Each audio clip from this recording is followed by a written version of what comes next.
প্রতিনিয়ত যেই বাচ্চা ছাড়া বিড়ি খান, এই দুর্গন্ধওয়ালা মুখ নিয়ে কেমনে নবীজি সাল্লাল্লাহু আলাইহি সাল্লামের সামনে দাঁড়াবেন?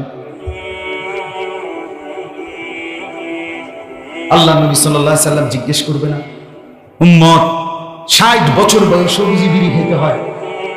70 বছর বাঁকা হয়ে গেছো, বুড়া হয়ে গেছো, হাড্ডি মাড্ডি শরীরের সব দুর্বল হয়ে গেছে, তারপরেও এই বদভ্যাস ছাড়তে পারবে না?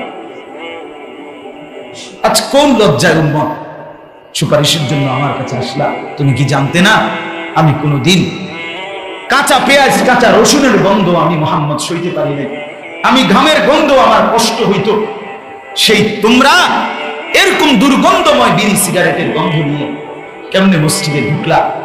কেমনে আমি নবীর নাম নিলা, আজ আবার সুপারিশের জন্য আসলা? লজ্জা করে না? তাকওয়া অবলম্বন করা দরকার, গুনাহ থেকে বাঁচা দরকার বাপ, এবং ঈমান ইসলামের উপরে সবর করা দরকার। আমার সাজ আমার ইসলামের মধ্যে, আমার রাত আমার ইসলামের আলোকে, আমার দিন আমার ইসলামের আলোকে, আমার হাসি আমার কান্না, আমার আবেগ আমার অনুভূতি, আমার উচ্ছ্বাস, আমার চিন্তা, আমার ভাবনা, আমার হাঁটা চলা, আমার আহার নিদ্রা, আমার পোশাক কাপড়, সবকিছু, আমার পেশাব পায়খানা, খোদার কসম সবকিছু হওয়া উচিত আল্লাহর দ্বীনের আলোকে, রাসূলুল্লাহ সাল্লাল্লাহু আলাইহি ওয়াসাল্লামের সুন্নাতের আলোকে। এটারে সবর বলে। এটারে কি বলে? সবর শব্দের 3 অর্থ। আমরা যেমন সবর বলতে বুঝি ধৈর্য, শুধু ধৈর্য বলতে আমরা স্বাভাবিকভাবে বুঝি যে কোনো জিনিস অ্যাক্সিডেন্ট হয়েছে, অসুস্থ হয়েছে, বিপদে পড়ছে, অনেক চেষ্টার পরে আর পাইল না, তো পরে কয় সবর করো, ধৈর্য ধরো, ঠিক কিনা বলে? এটা একটা অর্থ সবর। এটা 3 নম্বর অর্থ। সবরের 3 অর্থের 3 নম্বরটা হলো এটা, এই বিপদে কষ্টে মুসিবতে রোগে সুখে কি হওয়া? ধৈর্য ধারণ কর। এটা 3 নম্বর সবর। 1 নম্বর সবর, প্রথম সবর হলো সমস্ত গুনাহ থেকে নিজের জান বাজি রাখা, ধৈর্য ধরে নিজেকে বাঁচিয়ে রাখা। আল্লাহর কসম এটা 1 নম্বর সবর। জান চলে যায়, চলে যাবে, আমি ভিন্নারি দেখব না, কারণ আমি যে মুসলমান। জান চলে যায়, চলে যাবে, আমি ফজরের নামাজ ছাড়বো না, কারণ আমি মুসলমান। আমি মুসলমান, আমি কারো উপরে জুলুম করব না, আমি অন্যায় রোজগার করব না, আমি হারাম টাকা কামাই করব না, আমি সুদ খাবো না, ঘুষ খাবো না, আমি মদ খাবো না, জুয়া খেলবো না, আমি নাফরমানি করব না, আমি গান বাদ্য অশ্লীলতা বেহায়াপনা আমি করব না। এটা হলো 1 নম্বর।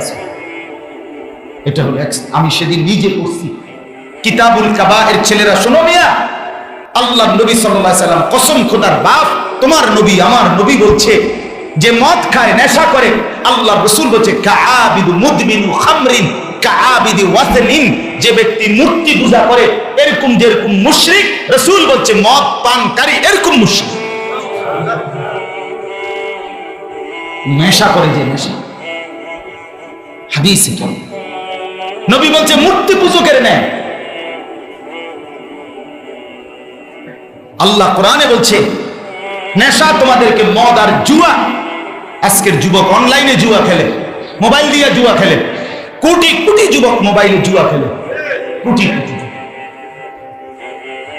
খবর নেই করে কি, কিছুই জানে। আল্লাহ তাআলা কোরআনে বলছে মদ এবং জুয়া এই দুইটা তোমাদেরকে ইয়াসুদ্দুকুম আন যিকরিল্লাহ ওয়া আনিস সালাহ, তোমাদেরকে আল্লাহর স্মরণ থেকে বিরত রাখে, তোমাদেরকে নামাজ থেকে বিরত রাখে। নেশা। আরো আরো ভয়ঙ্কর হাদিস শুনবেন, কলিজা শুদ্ধা কাঁপ দিবে। হাদিস শুনবেন, আমার কলিজা শুদ্ধা কাঁপে, এটা আমার বলতো শরীর শিহরে ওঠে। নবীজি সাল্লাল্লাহু আলাইহি সাল্লাম বলছেন যে ব্যক্তি নেশা করে, মদ খায়, একটা সময় সে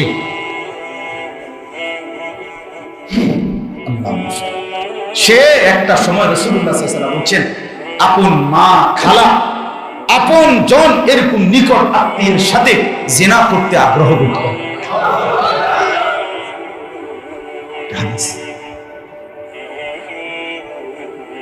মান শারিবাল খামরা ফাকাদ ওয়াকা আলা খালাতিহি ওয়া আম্মাতিহি, সে শেষ পর্যন্ত আপন চাচি, মামু, ফুফি, খালা, তার মানে হয় তারা হয় তাদের কন্যা, চাচাতো বোন, খালাতো বোন, মামাতো বোন, ফুফাতো বোন, এমন কোন স্বজনের সাথে জিনার ব্যভিচার করতে লজ্জাবোধ করে।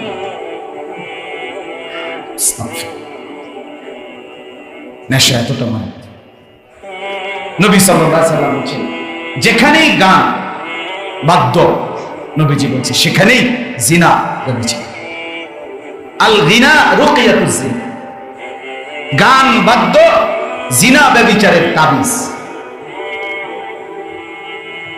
হাসো না, যদি মুসলমানের বাচ্চা হয়ে থাকো হাসো, রক্তে যদি এক ফোঁটা ঈমান থাকে হাসো, যদি মনে থাকে তোমার মা মুসলমান, তোমার বাপ মুসলমান, তো হাসো। দয়া করে নিজের উপরে রহম করো, নিজেরে নষ্ট হতে দিও না। ছেলেরা বাপ নিজেরে নষ্ট করো না, নিজেরে বরবাদ করো না। আমার অনুরোধ, সমবয়সী বন্ধুগুলো নষ্ট করে দিবে, সমবয়সী ছেলেগুলো নষ্ট করে দিবে। কেউ তোমারে মদ খাওয়া শিখাবে, কেউ তোমারে জুয়া খেলা শিখাবে, কেউ তোমারে নারীর ফান্দে ফেলে দিবে, কেউ তোমারে উলঙ্গ ছবিতে অভ্যস্ত করে দিবে, কেউ তোমারে জিনার ব্যভিচারের রাস্তায় ঢুকায় দিবে।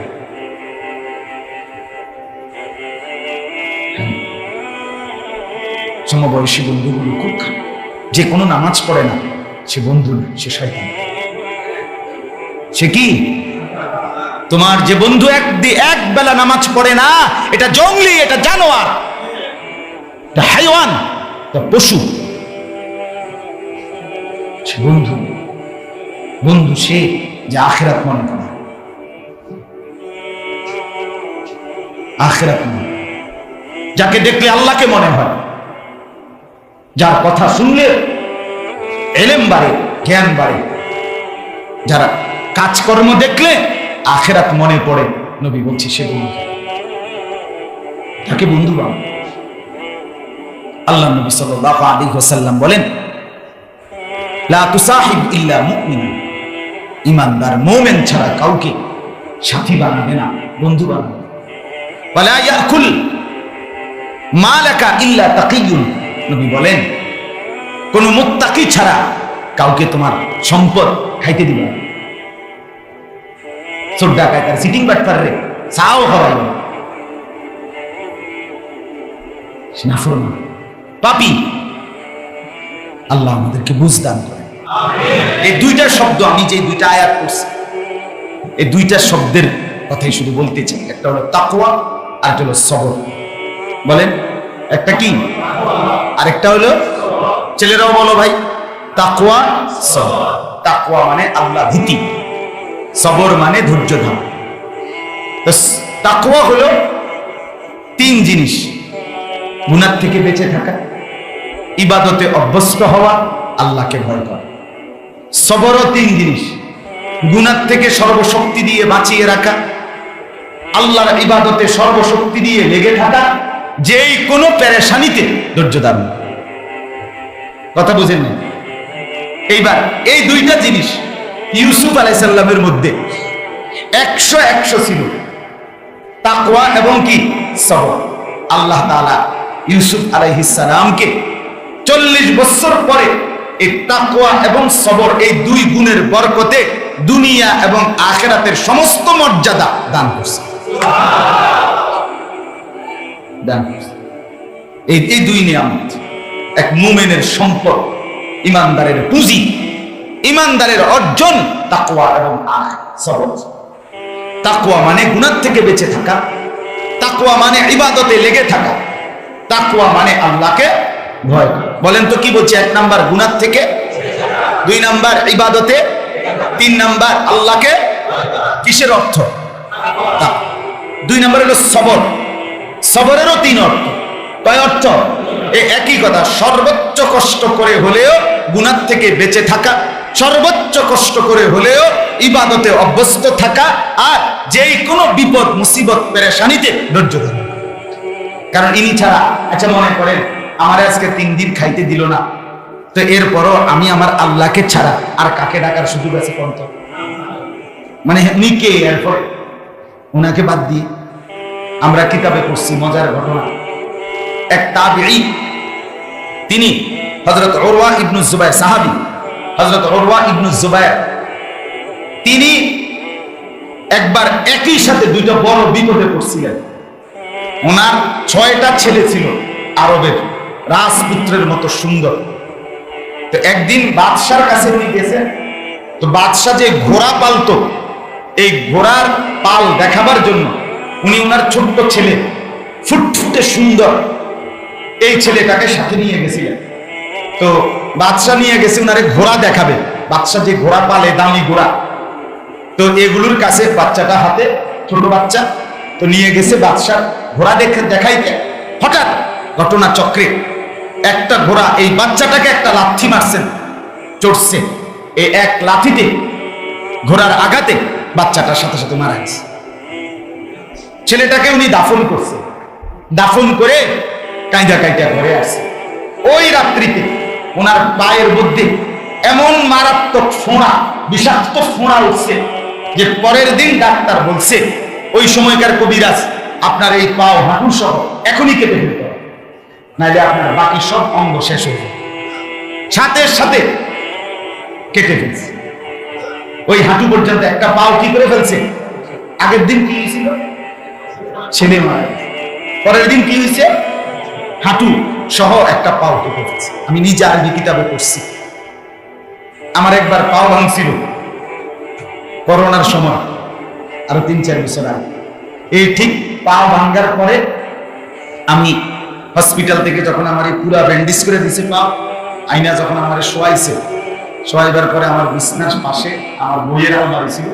সর্বপ্রথম আমি এই যে বইটা হাতে নিয়ে পড়তেছিলাম, এইটার মধ্যে ঘটনা ঘটেছে।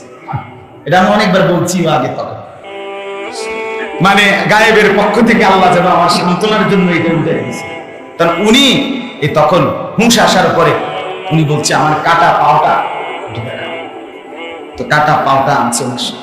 উনি চোখের পানি ফেলে বলেন, আল্লাহ, আমার 6টা ছেলে ছিল, আপনি আমার একটা ছেলে নিয়ে গেছেন, আলহামদুলিল্লাহ। আপনি চাইলে 5টা ছেলে নিয়ে একটা রাখতে পারতেন। আমার 4টা, 2টা হাত, 2টা পা, এমন 4টা অঙ্গ ছিল, আপনি একটা নিয়ে গেছেন, 3টা রেখে দিয়েছেন, আলহামদুলিল্লাহ। আপনি চাইলে 3টা নিয়ে একটা রাখতে পারেন। মালিক, আপনার উপরে সবর করলাম, আলহামদুলিল্লাহ। সবর, সবর এটাকে আমার ভাই, তাকওয়া এবং সবর, এই 2 নিয়ামত। এবার তরজমাটা শুনে আপনারা সবাই অনেকেই জানেন, 10 ভাই ইয়াকুব আলাইহিস সালামের বাবার থেকে কৌশলে ইউসুফ আলাইহিস সালামকে নিয়ে গেছে। নিয়া কি করছে আমি সংক্ষেপে বলতেছি, কোরআনের বর্ণনা। কূপের মধ্যে ফেলে দিয়েছে, রশি বাইন্ধা কূপে ফেলে দিয়েছে। আল্লাহ তাআলার কুদরতে এক বণিক দল, তারা তাদের বালতি দিয়ে পানি উঠাচ্ছিল। পরবর্তীতে ইউসুফ আলাইহিস সালাম সেই বালতি ধরে পারে উপরে উঠে গেছে। তারা সেই বণিক দল ইউসুফ আলাইহিস সালামকে, এই ফুটফুটে সুন্দর বাচ্চা, ওনাকে নিয়ে মিশরের বাজারে বিক্রি করে ফেলছে কৃতদাস হিসাবে। মিশরের অর্থমন্ত্রী আজিজে মিশর, যার নাম ছিল কিতফিল, সে কিনে নিছে। কিনে নিয়ে নিজের ঘরে নিজের বিবির কাছে জুলাইখাকে বলছে, আকরিমি মাসওয়াহু, একে খুব কদর করো, সম্মান করো, কদর করো, আদর যত্ন করো। তো জুলাইখা বিবি ঘরে, এই অর্থমন্ত্রীর বাড়িতে ইউসুফ আলাইহিস সালাম বড় হয়েছে। বড় হওয়ার পরে জুলাইখা নাউজুবিল্লাহ প্রচন্ড ভাবে ওনার প্রতি আসক্ত হয়েছে। হাদিসের মধ্যে আছে, আল্লাহ নবী সাল্লাল্লাহু আলাইহি ওয়াসাল্লাম ইরশাদ করেছেন, আমি মেরাজে, নবীজি বলছেন, আমি মেরাজের রাতে আসমানে ইউসুফকে দেখছি, ভালোভাবে তাকাইছি, তাকাইয়া বুঝছি আল্লাহ তাআলা এই গোটা মাখলুকাতে, আল্লাহর সমস্ত সৃষ্টিকে যত সৌন্দর্য দিয়েছেন তার অর্ধেক ইউসুফকে দিয়েছে। এত সুন্দর ছিল, এত সুন্দর ছিল ইউসুফ আলাইহিস সালাম। তো জুলাইখা প্রচন্ড আসক্ত হয়ে ওনাকে গুনাহের জন্য আবদ্ধ ঘরে আহ্বান জানাইছেন। উনি বলছেন সব দিকে পরিবেশ উপযুক্ত ছিল গুনাহ, দরজা বন্ধ, জানালা বন্ধ, সিটকারি লাগানো, নারী সুন্দরী, রূপসী, বংশিয়া, মন্ত্রীর বিবি, এবং সে নিজেই আমন্ত্রণ করতেছে। আবার ইউসুফ আলাইহিস সালাম অন্য কোনো বাড়ির থেকেও আসে নাই যে কেউ সন্দেহ করবে, উনি থাকেই তো এখানে, কারো সন্দেহেরও কোনো সুযোগ নাই। সর্বদিকে গুনাহ করার সুযোগ ছিল, কিন্তু আল্লাহর কসম ইব্রাহিম আলাইহিস সালাম আর ইউসুফ আলাইহিস সালাম ওই আবদ্ধ ঘরে এক সুন্দরী রূপসী নারীর সামনে দাঁড়িয়ে সাথে সাথে বলছে ক্বালা মাআদাল্লাহ, আমি আমার আল্লাহর কাছে পানাহ চাই। ইন্নাহু রাব্বি আহসানা মাসওয়াই, আমার যিনি মনিব আল্লাহ, বড় যত্ন করে তিনি আমারে লালন পালন করে এই করতে। অথবা আমার যেই মনিব এই তোমার স্বামী, সেও আমারে বড় যত্ন করে আদর মায়া করে এই ঘরে থাকতে দিছে। আমি আমার মনিবের স্ত্রীর দিকে এরকম অপরাধ করতে পারি না, আমি আমার মালিকের নাফরমানি করতে পারি না। ইন্নাহু লা ইউফলিহুজ জালিমুন। আর বলছে শুনো জুলাইখা, কিয়ামত পর্যন্ত শুনো, কোন পাপী, কোন নাফরমান, কোন অবাধ্য, কোন জালেম, কোন জিনাকার, কোন ব্যভিচারী সফল হবে না, সফল হবে না, সফল হবে না। যুবক তোমাদেরকেও বলি, আল্লাহর কোরআনের আয়াত, ব্যভিচারী সফল হবে না, সফল হবে না। নারীর সাথে যেগুলো প্রেম করো, নারীর সাথে যেগুলো সম্পর্ক করো, নারীর সাথে যারা রাত্র জেগে কথা বলো, কোন মেয়ের সাথে যারা অবৈধ হারাম ভালোবাসা করো, রব্বে কাবার কসম আমি আনিস বললাম, তুমি ব্যর্থ হবা, ব্যর্থ হবা, ব্যর্থ হবা, লজ্জিত হইবা, ফাসাদ লাগতি ছাড়া আর কিচ্ছু মিলবে না তোমার কথা। এই বন্ধুর কথা মনে রাখবে, হ্যাঁ এই দোস্তের কথা মনে রাখবে। অসভ্য মেয়ে তোমার সর্বস্ব নষ্ট করে তোমার পথের ফকির বানাবে, তোমার সম্পদ নষ্ট করবে, তোমার যৌবন নষ্ট, বিনিময়ে তোমার কচুটা ধরাইয়া মূলাটা ধরাইয়া দিবে। হ্যাঁ এটাই সত্য। ইন্নাহু লা ইউফলিহুজ জালিমুন, ব্যভিচারী সফল হয়, জিনাকার সফল হয়। কোরআনুল কারীমে আল্লাহ তাআলা বলছে ব্যভিচারীর শাস্তি, আল্লাহ বলছে পৃথিবীবাসী তোমরা ঠিক করবে না, আমি ঠিক করলাম।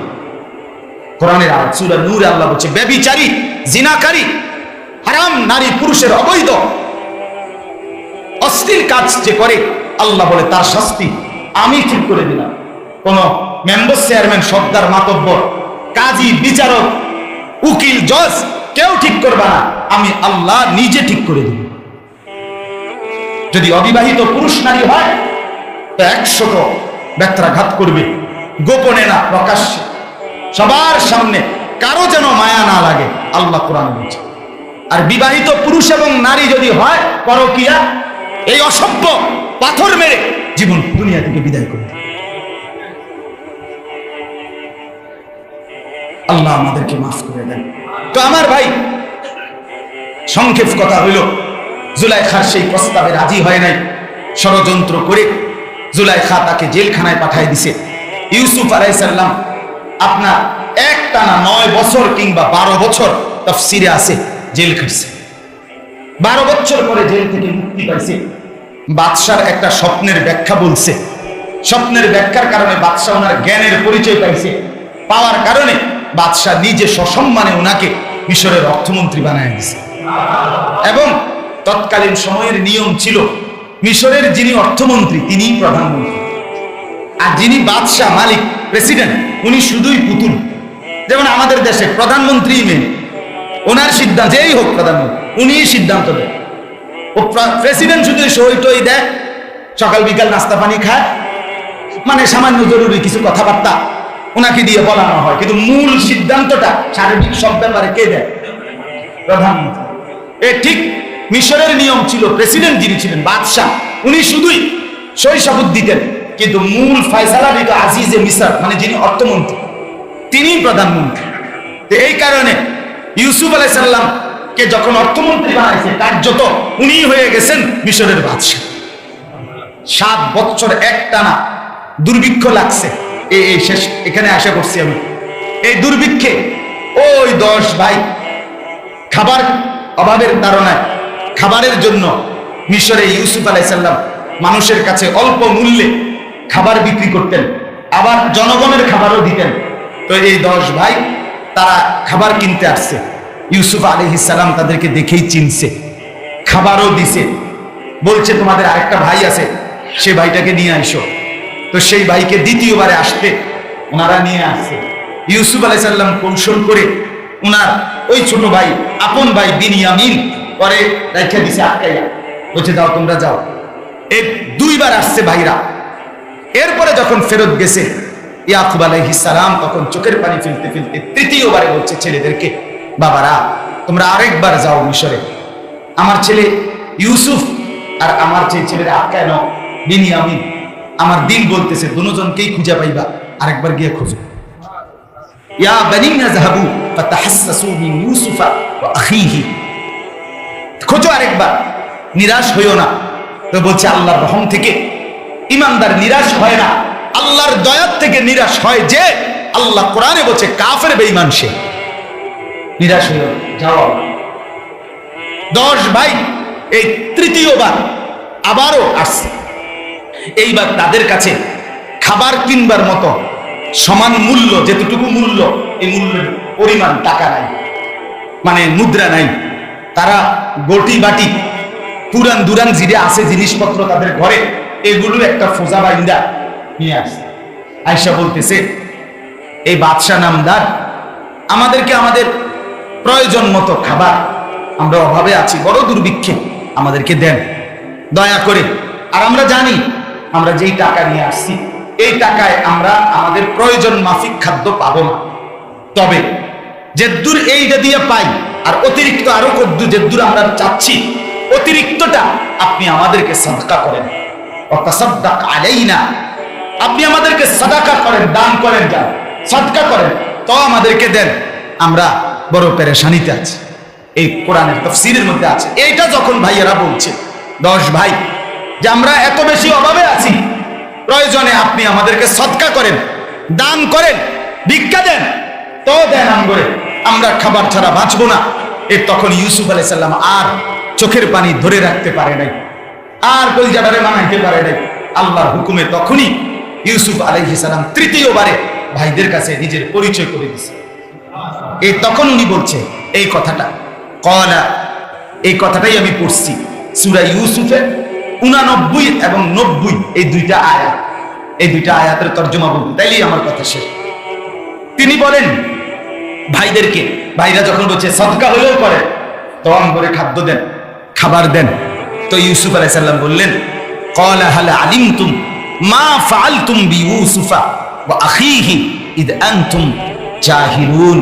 বলতেছে আমার ভাইয়া শোনো, তোমাদের কি মনে আছে সেই কথা যখন তোমরা অবুঝ ছিলে, তোমরা অবুঝ ছিলা, বুঝো নাই, তখন তোমরা তোমাদের ভাই ইউসুফ এবং তার ছোট ভাই বিনিয়ামিনের সাথে কি কি জুলুম করছিলা, মনে আছে কি সে কথাগুলো?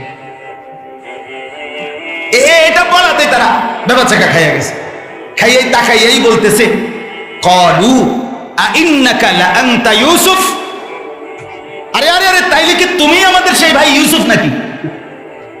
না তুমি এরকম একবারে দাগ নম্বর খতিয়ার নম্বরে মিল্লা জানলা কেমনে বুঝেন?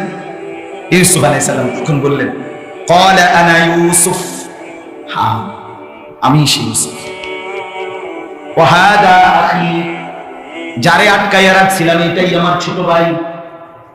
এই শেষ কথা এবার দেখেন, কাদ মান্নাল্লাহু আলাইনা, ইউসুফ আলাইহিস সালাম বললেন ভাইয়েরা আমার, সেদিন যেদিন তোমরা আমাকে কূপের মধ্যে পানিতে ফেলে দিয়েছ, সেদিনের পর থেকে আজ পর্যন্ত আমার আল্লাহ প্রতিদিন প্রতিক্ষণে আমার উপরে দয়া অনুগ্রহই করেছেন।